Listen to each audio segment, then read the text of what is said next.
The familiar scraping sound of sandpaper on wood, a sound from childhood that you rarely hear nowadays. But the day before yesterday, I was walking past my neighbor's garage and heard this familiar melody. Someone was methodically scraping sandpaper against wood. I peek in. Old man Mikolich is restoring an old chest of drawers. Next to him stands his grandson, about 15 years old, fidgeting with his smartphone in his hands, glancing at his grandfather with a silent question. "Grandpa, just buy a sander," says the kid. "Why torture yourself with your hands?" "With my hands, I can feel every fiber here, every irregularity. This isn't just about stripping wood, it's about putting your soul into it." But this simple sandpaper in the grandfather's hands is an entire story that began with shark skin and ended with an industrial revolution created by an ordinary 12-year-old boy. But let me tell everything in order. Did you know that sharks were the first manufacturers of sandpaper? Their skin is so abrasive that it can leave burns if you run your hand against the scales. Ancient craftsmen quickly understood. Dried shark skin was the ideal material for grinding. It was called shagreen, and Japanese swordsmiths used it to polish katana handles. But even earlier, in the 13th century, Chinese craftsmen created the first true paper sandpaper. They crushed seashells and river sand, mixed them with natural resins, and applied the mixture to parchment. Imagine, 700 years ago, the Chinese were already mass-producing abrasive materials. In medieval Europe, weaponsmiths and armorers weren't sitting idle either. They used everything that could polish, from crocodile skin to crushed glass on leather. But this was handcrafted work. Making each sheet took a tremendous amount of time. A craftsman had to first tan the leather in a special way, then carefully sift glass powder by particle size, and only then apply it to the base with natural glue made from bones and horns. By the 18th century, European craftsmen had learned to make glass paper. They glued crushed glass onto thick paper, but the process remained painfully slow and expensive, and it lasted practically no time at all. Furniture makers suffered especially. They could spend weeks sanding a single piano or chest of drawers. Every detail needed to be brought to perfection, and the tools were primitive. And here our hero enters the scene, a young Englishman destined to revolutionize the entire industry. 1825, London, the Oakey family. 11 children in the family, poverty. When John turned 12, his father made a typical decision for that time. It was time for the boy to earn money, and he apprenticed him to a craftsman who made pianos. Imagine this workshop, a semi-dark room, dust hanging in columns, and in the corner, a pile of poor glass paper that scratched wood more than it sanded it. John was assigned the most dreary part of the work. He had to cut thick paper into strips, coat them with glue, and sprinkle them with crushed glass. After drying, these strips had to be used to manually bring parts to their final finish. In those days, sandpaper production was quite a troublesome affair. You needed to know how to properly crush glass to get particles of the right size, how to mix glue of the right consistency, how to apply abrasive in an even layer. The slightest mistake, and the entire batch was ruined. But John Oakey wasn't the type to accept routine. It took him just one day to understand. The system worked terribly.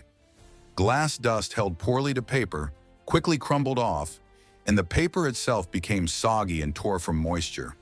And then a revolutionary idea was born in the teenager's head. What if instead of paper, he used dense fabric? He brought cleaning cloth from his father's factory home, and instead of glass dust, he took granite dust from the same plant where his father worked. Granite is harder than glass, and most importantly, its particles are more uniform. After some time, he approached the master with ready samples. The master first distrustfully turned the strange fabric paper in his hands, but when he ran it across wood, silence fell in the workshop. The sandpaper worked like a charm. The master raised his eyes to John, and in that look was understanding. The boy had just changed everything. But the most brilliant part was something else. John understood how to automate the process. His method allowed the use of machines, cutting fabric, applying glue, and sprinkling abrasive mechanically, not by hand. He invented special presses for uniform distribution of abrasive in drying chambers to speed up the process. By 1833, John was only 20 years old. He already had his own production facility in London. His company produced more than 30 types of abrasive materials of various grits, from coarse for primary processing to the finest for final polishing. He collaborated with furniture makers, blacksmiths, stone cutters, everyone who needed quality sanding. But Oki didn't stop at sandpaper. He developed an entire product line: wet and dry abrasives, polishing compounds, lead blackening, various furniture polishes. By 1874, the company already had 3 separate manufacturing facilities in London. Oki carefully guarded his secrets, especially the technology for making waterproof sandpaper, which he kept secret for many years. This technology became a real breakthrough. Now sandpaper could be used for wet sanding, which gave a smoother surface and reduced the amount of dust. John Oki's story isn't just a tale about invention. It's a lesson about how a child's mind, unclouded by stereotypes, can see a solution where adult specialists have been going in circles for years. But the most amazing part began afterward. Quality abrasives opened the door to dozens of other inventions. Do you know where else the technology of applying hard particles to a base came in handy? In match production. Yes, in 1855, Swedish inventor Johan Lundström improved safety matches by applying red phosphorus to the side surface of the box, essentially the same sandpaper, just with different filling. And in the early 20th century, the 3M company that makes tape began producing waterproof sandpaper specifically for the automotive industry. This was a revolution in the literal sense. Before quality sandpaper appeared, automobiles were painted in one coat, and the coating quickly faded and peeled.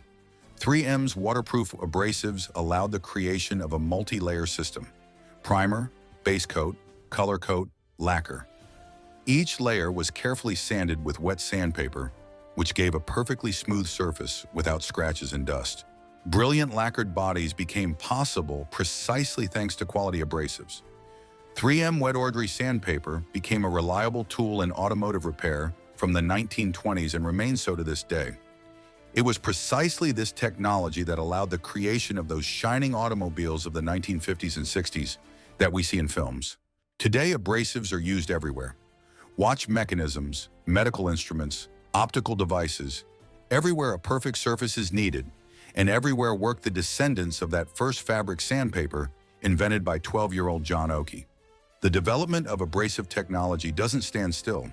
Modern synthetic materials, silicon carbide, aluminum oxide, diamond abrasives are many times more effective than 19th century granite chips. But the principle remains the same: hard particles on a flexible base, evenly distributed and reliably secured. The company John Oki and Sons still exists for more than 180 years. From a small London workshop, it has become an international corporation, and it all began with a 12-year-old boy who didn't want to put up with poor tools. If you, like me, treasure this living thread of craftsmanship connecting old man Mikulich, young John Oki, and us today, please like and subscribe to the channel. This is the best signal that such stories are important and needed.